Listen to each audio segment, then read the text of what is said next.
আসসালামু আলাইকুম আলহামদুলিল্লাহি ওয়াসসালাতু ওয়াসসালামু আলা রাসূলিল্লাহ ওয়া বা'দ।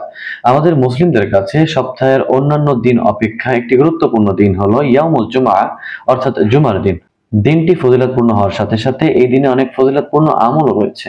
সেই আমলগুলোর মধ্য থেকে আমি আপনাদেরকে ৫টি গুরুত্বপূর্ণ আমল সম্পর্কে বলার চেষ্টা করব ইনশাআল্লাহ।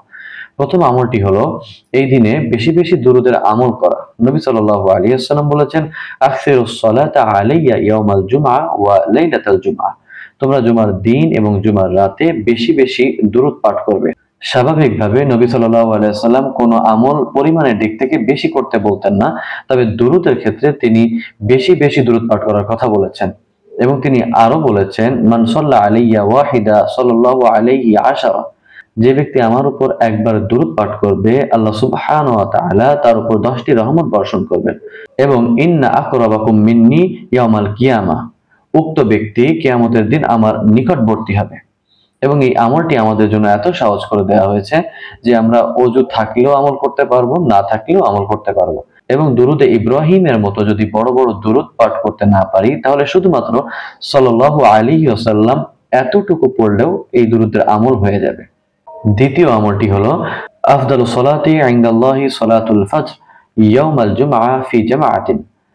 আল্লাহ তাআলার কাছে সবচেয়ে পছন্দের নামাজ হলো জুমার দিন ফজরের নামাজ জামাতের সাথে আদায় করা। অর্থাৎ অন্যান্য ইবাদত নামাজ এবং নফল নামাজ অপেক্ষা জুমার দিন ফজরের নামাজ জামাতের সাথে আদায় করা আল্লাহ তাআলার কাছে অনেক বেশি পছন্দের এবং ফজিলতের। ৩ নম্বর আমল হলো সূরা কাহফ তেলাওয়াত করা। যে ব্যক্তি সূরা কাহফ তেলাওয়াত করবে, কিয়ামতের কঠিন অন্ধকার মুহূর্তে এই সূরা কাহফ তার জন্য নূর হবে।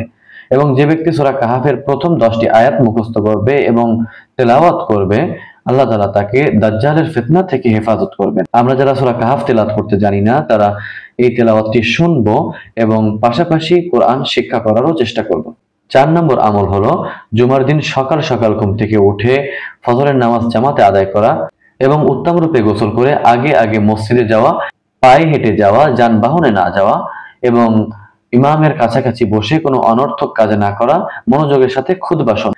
৫ নম্বর এবং সর্বশেষ আমল হলো এই দিনে দোয়া কবুল হয়। দোয়া কবুলের যে সময়ের কথা উল্লেখ করা হয়েছে তার মধ্যে জুমার দিন হলো একটি।